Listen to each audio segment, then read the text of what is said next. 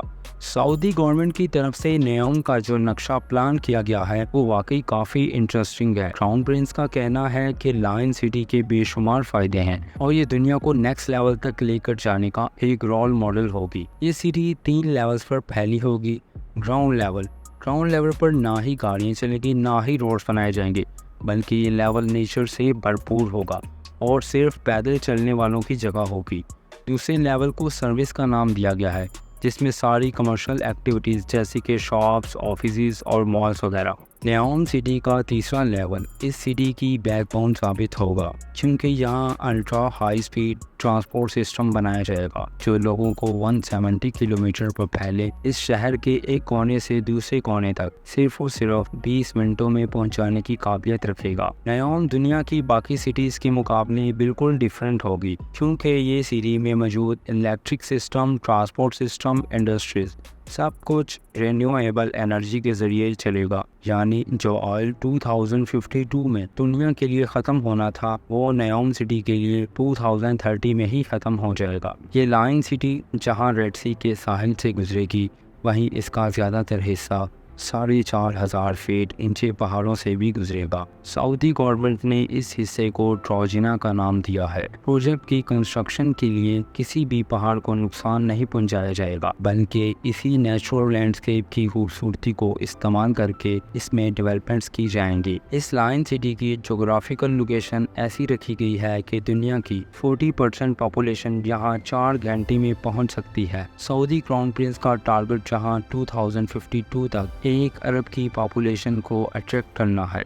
अब जाहिर है इतनी एडवांस और फ्यूचरिस्टिक सिटी पर खर्चा भी ठीक ठाक होगा। सऊदी गवर्नमेंट ने नेओम प्रोजेक्ट के लिए $500 बिलियन का बजट एलोकेट किया है, जो तकरीबन 37,500 अरब रुपए बनते हैं। अच्छी खबर ये है कि इस प्रोजेक्ट पर काम स्टार्ट हो चुका है। सबसे पहले तो यहाँ और कुछ हो ना हो 1000 एकड़ के एरिया पर फैले आलीशान रॉयल पैलेस और रॉयल स्ट्रीट्स बनाए जाएंगे। प्राइवेट बीच फ्रंट पर बने और बीच रेगिस्तान में हरे भरे लॉन से घिरे हुए ये महल्लात सऊदी किंगडम के शाही खानदान की आरामगाह है, जिसमें बाज़ाहिर दिखने वाला ये प्राइवेट गोल्फ क्लब और 2 प्राइवेट आइलैंड्स भी हैं। इस पूरे एरिया को नेओम पैलेस का नाम दिया गया है, जहां पर 2 हेलीपैड्स भी मौजूद हैं। खैर वापस चलते हैं प्रोजेक्ट की तरफ। नेओम सिटी के लिए एक रीजनल एयरपोर्ट भी बनाया गया है, जो कि 2019 से फुली ऑपरेशनल है, लेकिन फिल वक्त ये यहाँ के कंस्ट्रक्शन टीम और दूसरे स्टाफ को सऊदी कैपिटल रियाद से नेओम तक लाने के लिए इस्तेमाल होता है। सऊदी हुक्मरान जहाँ इस प्रोजेक्ट को लेकर बहुत ही सीरियस हैं, वही इनको बहुत सारे चैलेंजेस का सामना भी करना है।